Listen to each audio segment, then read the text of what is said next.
Hi, it's Mr. Brewer. Do you know what the chemistry teacher's favorite tree is?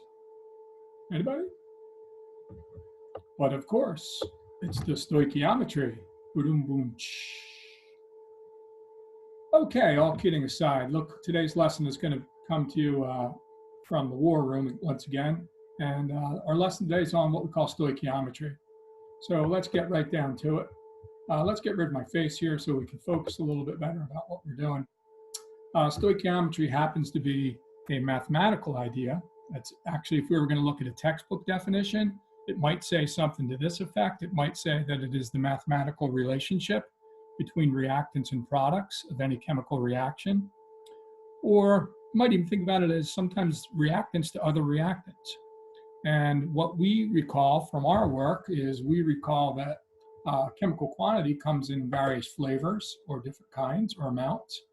And those different kinds or amounts are described by things like mole, mass, volume of gases in liters, as long as it's at standard temperature and pressure, or our different kinds of particles, our atoms, our molecules, our formula units.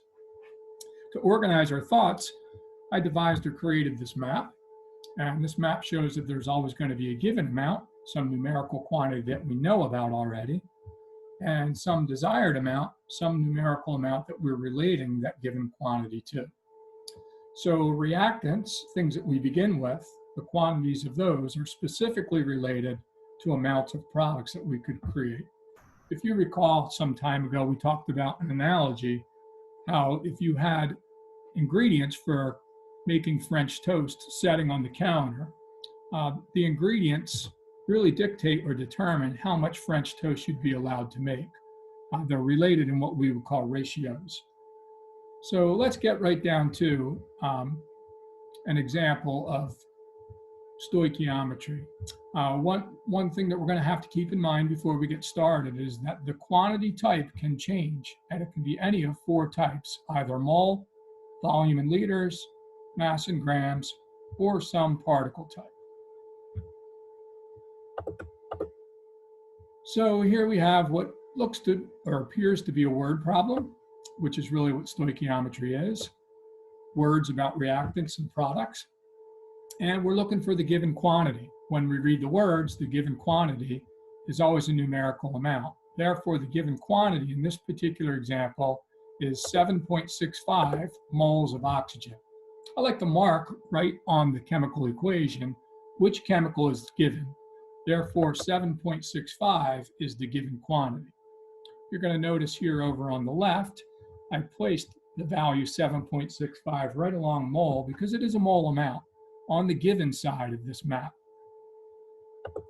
The desired quantity, it's asking about a chemical called potassium chlorate. It asks how many moles of potassium chlorate. Well, you'll need to remind yourself how you recognize what potassium chlorate is. You may want to revisit some tools that we've used throughout the year about recognizing the names of chemicals. Potassium chlorate would have the ion chlorate in it, and the ion chlorate is identified by these symbols here, ClO3. Therefore, this is our unknown or our desired. Sometimes I like to call that desired quantity the X, or the unknown. And it's asking us to determine it in a mole amount. Therefore, we have a given amount in mole and a desired amount in mole. So we could think about we are going from a mole amount of given to a mole amount of desired.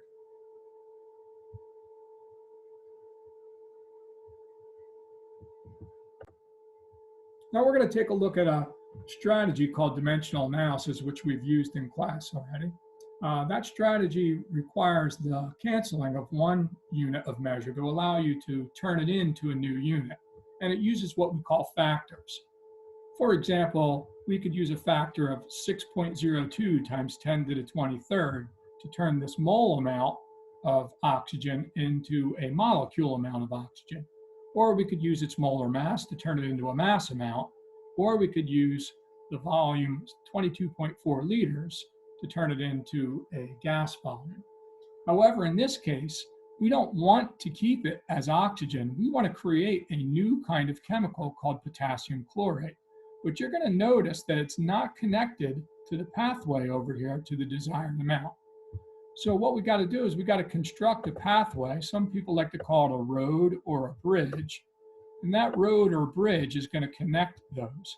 That road or bridge that we're going to connect is given a term. The term that we call it is called mole ratio. So we're going to think about there being a mole ratio that relates the given quantity to the desired quantity. Okay, so we're going to use the strategy that we call dimensional analysis. That particular strategy, whenever we use it, the first thing we would do is write down the given quantity. What we want to do is we want to write it in a fraction bar to make it look like it's a fraction. Every time that we add a step using this procedure, we're going to use a fraction, and the fraction acts like what we would call a conversion factor, allowing you to cancel one unit or one kind of quantity to turn it into a new quantity. One thing to keep in mind is the quantity you're turning it into actually becomes the numerator, or the value on top in the fraction. The quantity that you're getting rid of or canceling typically becomes the denominator. So since we're trying to move, in this case, from the given quantity called moles of oxygen over here to the given quantity, or excuse me, the desired quantity called moles of potassium chlorate, we're going to use a factor that uses the mole ratio correctly. On the top, we're going to place the desired quantity, what we would like to turn it into, in this case, potassium chlorate, KClO3. On the bottom, what we're getting rid of or disposing of, oxygen. So we set up the mole ratio in this fashion. When we look where we get this from the coefficients. The coefficient of 2 belongs to potassium chlorate. So we make the mole ratio 2 potassium chlorate moles for 3 oxygen moles. Again, what we're turning it into goes on the top, potassium chlorate. What we're disposing of or getting rid of goes on the bottom. This allows us to cancel out oxygen, moles of oxygen, and turn it into moles of potassium chlorate, which is really what we want for this problem. We want the amount of potassium chlorate.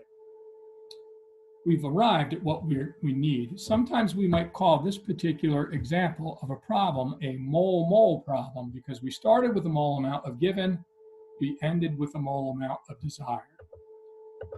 What we do next is we do the mathematics that allows us to determine or calculate this amount. So anytime in our factor that a number is in the numerator position on the top, it becomes a multiplier, 2, or on the bottom, it becomes a divisor, 3. So 7.65 multiplied by 2 divided by 3 becomes the value 5.10 moles of potassium chlorate.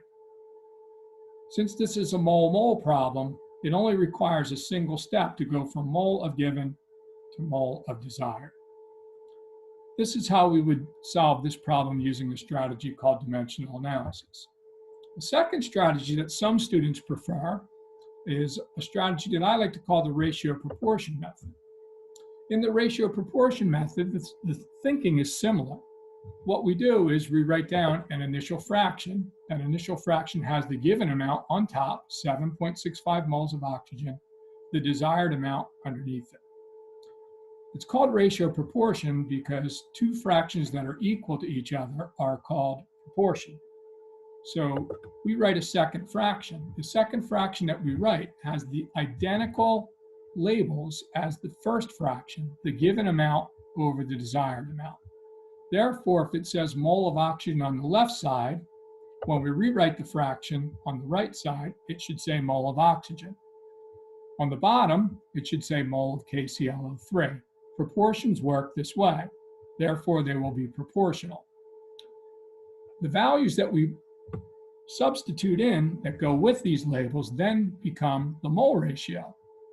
So whenever we use the ratio proportion method, we will also always use a mole ratio. Those will come from the coefficients.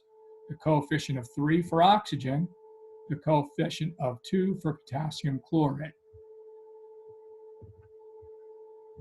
Now we recognize that we have what's called a proportion. Whenever we have what are called proportions, what we do is we cross multiply. So we would multiply 3 times x. Multiplying 3 times x produces a value of 3x. So 3 times x becomes 3x. 7.65 times 2 becomes 15.3. We now rewrite our problem as an equation. 3x is equal to 15.3, and that would allow us to solve for x. To solve for x, we simply divide each side of the equation by 3. In doing that, we find out that x becomes the same value as we got with the other method, or 5.10 moles of potassium chlorate. Either method actually uses the same mathematics. It's really just organized in a different format. Let's take a look at a second example of this.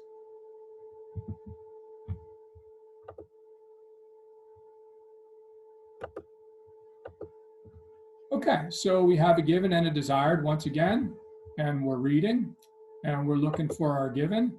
In this case, our given, it says, is 2.7 moles of dinitrogen monoxide. So dinitrogen monoxide would be represented by this chemical right here. So 2.7 moles of that, we're relating a mole amount to another mole amount. It asks for how many moles of carbon dioxide are produced. So carbon dioxide happens to be this chemical. So please don't be confused by some of the extra information in here. It says completely reacts with excess carbon disulfide. That basically tells us there's plenty of this reactant called carbon disulfide present to allow this reaction to act completely. It's not giving us anything specific that we need for our chemistry or our stoichiometry calculation. So it's almost like we can ignore that statement. Getting back to what we do to set up our dimensional analysis again, we write down the given quantity, the number of moles of N2O. Next, we think about, well, how do we go from moles of given to moles of desired? Just like we did before, there's that road that's missing right here. That road, we like to call that our mole ratio. So we're going to use the mole ratio to turn 2.7 moles of N2O, or dinitrogen monoxide, into some quantity or mole amount of carbon dioxide.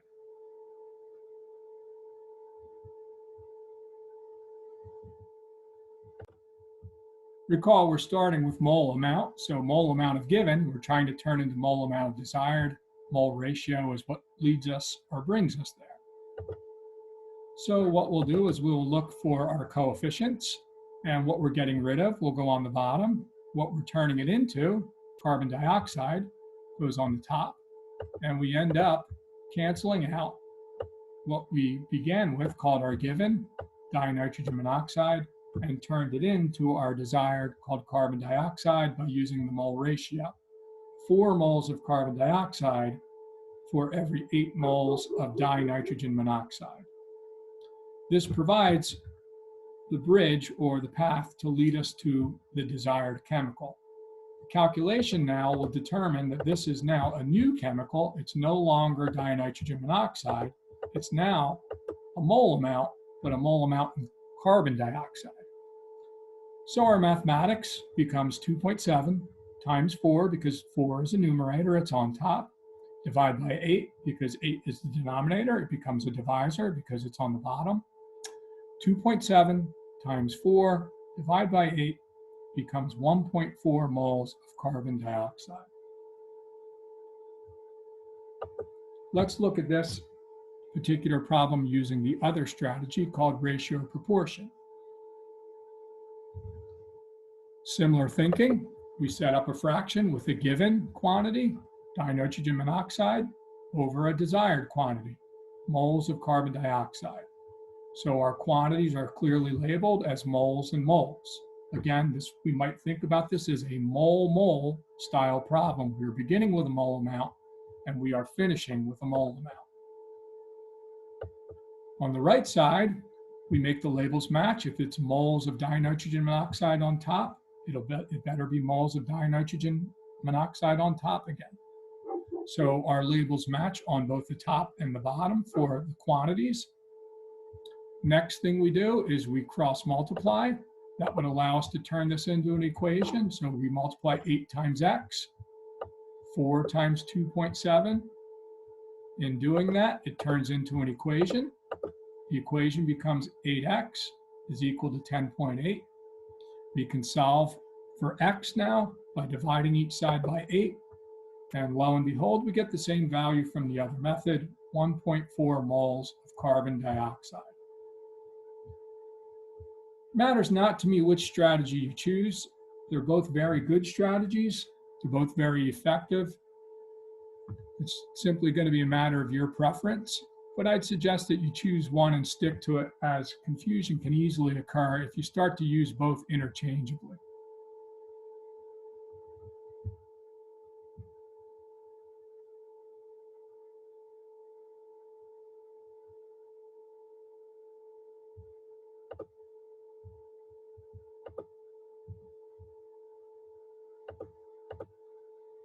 Okay, let's take a look at a little bit more complex problem.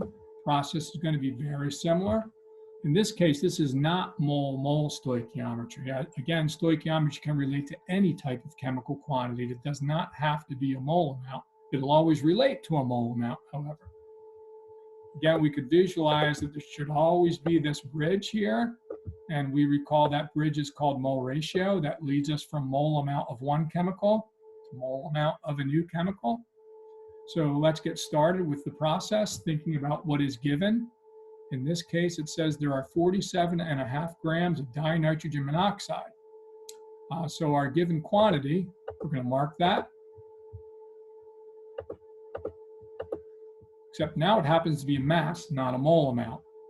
If we look over here on our map, mass is up here. It's not down here where we were in previous examples. What it tells us to calculate is a mass of nitrogen. So we're going to go from mass of a given chemical to mass of a desired chemical, which would be down here where the red X is. In order to get from mass of given to mass of desired, now this is going to require multiple steps. In this case, we have a mass of a given chemical, but the only way to turn that chemical into a new chemical would be to relate the mole amounts. So before we can really get started, we're going to have to turn mass of given into mole of given. So dimensional analysis, we write down the given quantity, 47.5 grams of dinitrogen monoxide. What we think about then is, how do we turn that given quantity in grams into the mole quantity of dinitrogen monoxide? Well, we use what's called the molar mass. The molar mass happens to be 44.02 grams when we factor in there are 2 N's and 1 O. What that does is this now creates the amount in a mole amount, or a mole quantity. So that would lead us to a new position on our little map. That would actually lead us now to knowing this mole quantity. But notice it's still the chemical called dinitrogen monoxide. We really want the chemical known as nitrogen. So in order to jump from dinitrogen monoxide to nitrogen, we have to relate what we call the mole ratios. So we'll go to the balanced equation and we'll find the mole ratios. What we want to turn it into is nitrogen. It goes on the top. What we want to get rid of is called dinitrogen monoxide. That goes on the bottom. And we plug in the coefficients where they belong. 8 moles of dinitrogen monoxide for every 8 moles of nitrogen. That allows us to turn this into a new quantity. The new quantity is now what we would call moles of N2O. So we would now be right here in this position on our map. That's going to allow us to think about what we need to do in our last step. It asks about a mass, not a mole amount. We just simply now have to realize what we do to take a mole amount and make it a mass. Well, we apply the molar mass of any chemical to do that. The molar mass for nitrogen, the gas called nitrogen, happens to be 28.02 grams. And applying that allows us to determine the last step of this. We get rid of our mole amount, and we notice we end up with a gram amount over here, mass. Mass is where we wanted to end this particular problem. Now what we can think about is the mathematics that arrives at the answer. So we take 47.5, because 44.02 is on the bottom, it becomes a divisor. We multiply by 8, we divide by 8, we multiply by 28.02. You could have simply skipped this step by multiplying by 8 and dividing by 8. I chose not to do that so that you could see that I clearly used mole ratio.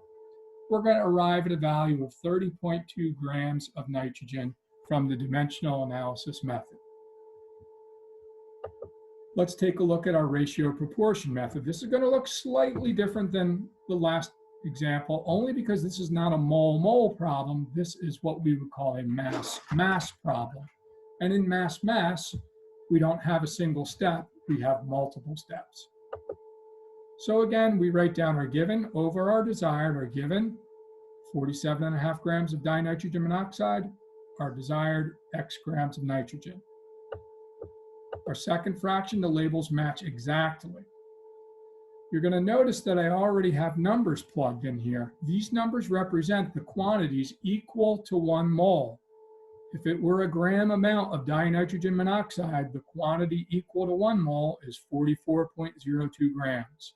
If it were a quantity equal to 1 mole for nitrogen, the amount would be 28.02 grams. So we always write the quantities equal to 1 mole. Next, we have to factor in the mole ratios.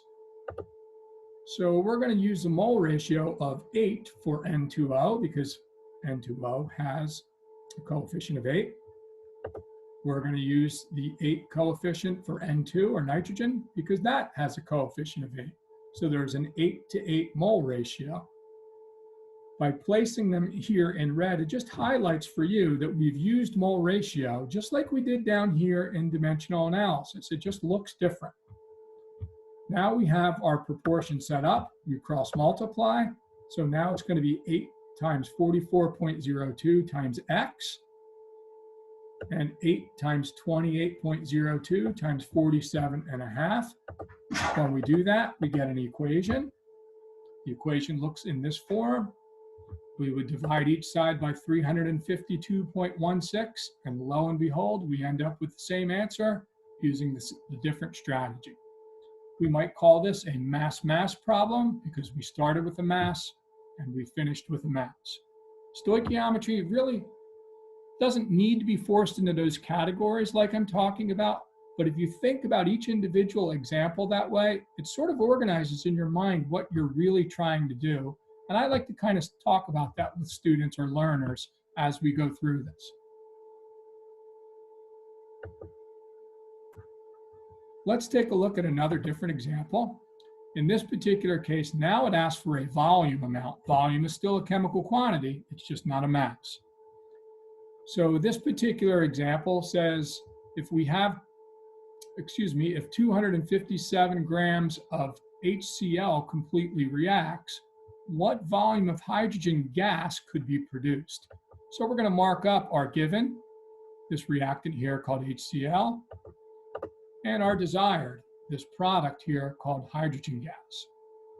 So we're going to be starting with a mass amount, but finishing down here with a volume amount. So we might think about this as a mass volume problem. Recall that in order to go from a given quantity or given kind of chemical to a desired, we always need this mole bridge or mole road connecting the pathway to go from given to desired. So keeping that in mind, first thing we'll do is we'll write down given quantity, 257 grams of HCl. Since we're starting with a gram amount, we're going to need to be able to turn that into a mole amount so we can use that information later. The molar mass for HCl allows us to do that. So there are 36.46 grams of HCl in every 1 mole. What this does is this allows the grams of HCl to be converted into a mole amount of HCl. That would place us in this position now on our map. Next, we want to go from mole of given quantity to mole of desired quantity. That is always the mole ratio step. So we're going to look for the mole ratio, the coefficients, and we're going to put the desired quantity on top, what we want to turn it into. We want to turn it into hydrogen, that's our X. We're going to put our given quantity, what we want to get rid of, on the bottom, what we started out with, HCl. So our mole ratio is 1 to 2. We place the coefficients in there accordingly. That would now bring us to a new place on our map. Now we would be sitting at knowing what a mole amount of hydrogen gas is. Since we don't really want the mole amount, we want the gas volume, we know we have to add another step. To go from mole to gas volume, you'll recall that there's a specific amount of gas volume equal to 1 mole, assuming that the gas is at standard temperature and pressure, which is kind of an assumption that's missing in the words above here, but we're always going to make that assumption in our work, that the gas needs to be at standard temperature and pressure to understand that quantity.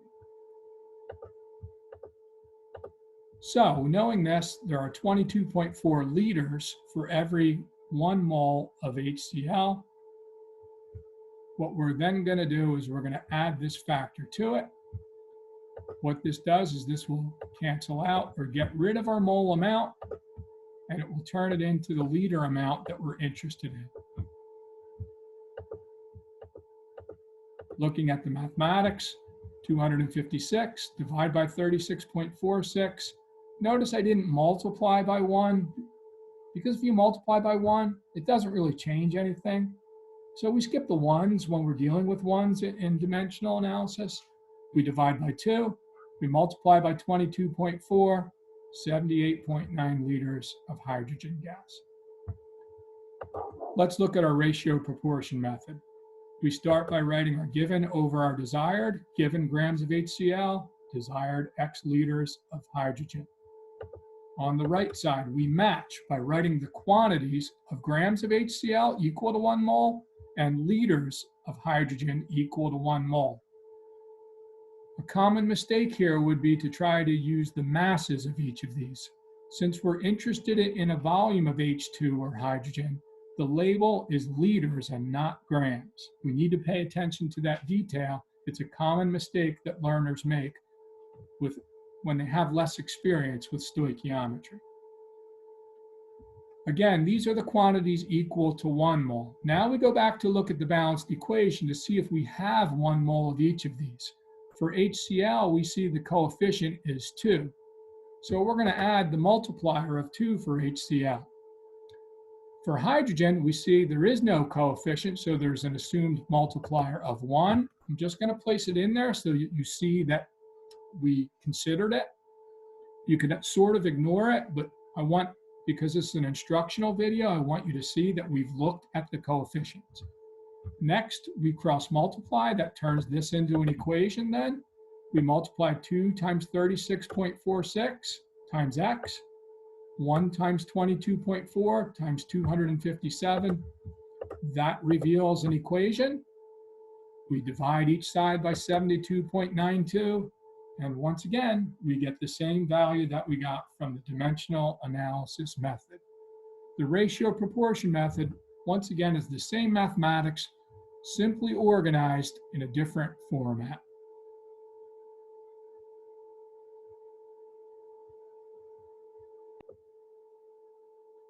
I think it would be wise to get out a sheet of paper or some kind of scratch paper and choose a strategy now to solve an example of stoichiometry. Choose either dimensional analysis or ratio proportion. Which one seems to make the best sense to you? Take a moment to see if you can come up with an answer. I'll demonstrate it here in a moment for you, but I'd like you to just take a moment to see if you are beginning to process this.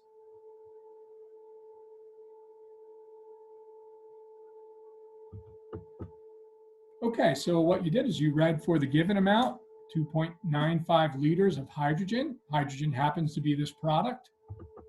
You read for the desired amount, right? The desired amount asks for a mass in grams of magnesium. So in this case, we're going from a given quantity of liters of hydrogen to a desired quantity in grams of magnesium. Keep in mind, if you're using dimensional analysis, to change from one chemical to a new chemical, we need that step called the mole ratio.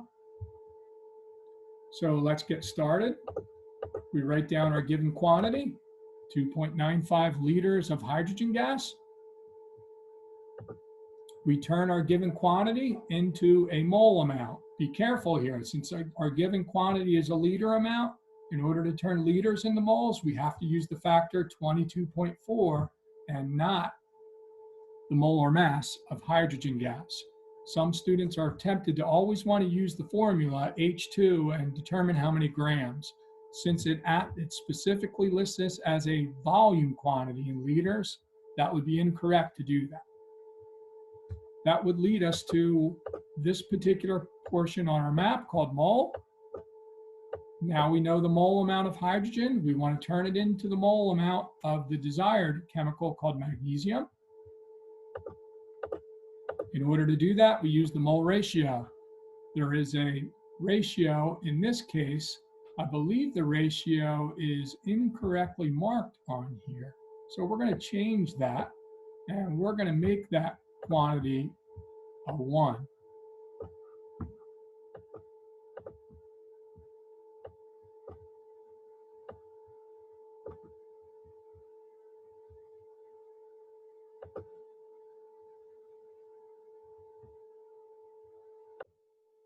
There we go. I went back and cleaned that up a little bit. So now what this does is this now leads us to the mole amount, or the mole amount of magnesium, which is the desired chemical. We got rid of the hydrogen. We're turning it into the magnesium. And now that we know the mole amount of magnesium, we can turn that into any quantity that we're interested in. In the words, it happens to say we're interested in mass, so we're going to turn it into a gram amount. So we use the molar mass for magnesium, 24.31 grams to do that. The mathematics would be 2.95 divided by 22.4 times 24.31 equal to 3.20 grams of magnesium. You're going to notice that the mole ratio was 1 to 1 in this case. No coefficient in front of magnesium means 1. No coefficient in front of hydrogen means 1. Let's take a look at the same example from ratio proportion method. So we write our given and our desired, including the quantities, the liters of hydrogen and the grams of magnesium. On the right side, our fraction matches. On the right side, what should appear there are the quantities equal to 1 mole, 22.4 liters of hydrogen, 24.31 grams of magnesium. Remember, if it's liters on the left, it better be liters on the right. If it's grams on the left, it better be grams on the right. So the labels on the top match each other, the labels on the bottom match each other. The next thing we do, we apply the mole ratio. Well, the mole ratio happens to be 1 to 1 because of the coefficients here. So it's sort of like we ignore that, but I wanted you to see that it's actually part of every problem. So now we cross multiply. We multiply our x times 1 times 22.4, our 2.95 times 24.31. We turn that into an equation, divide each side by 22.4. Beautiful. We get the same answer that we got with the other strategy. So I've provided here a number of examples of the different styles of thinking about what we call stoichiometry. 2 strategies, one called dimensional analysis, one called ratio proportion. Feel free to choose a strategy that works for you. However, I feel like these are really, really good organized strategies. And if you're consistent about the use of them, you'll develop very good, efficient skills with the process called dimensional analysis.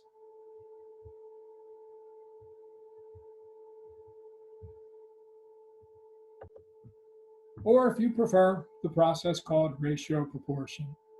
In either case, the mathematics are identical, they're just organized in a different format. I hope you found today's lesson useful, and until the next time, we'll talk to you soon.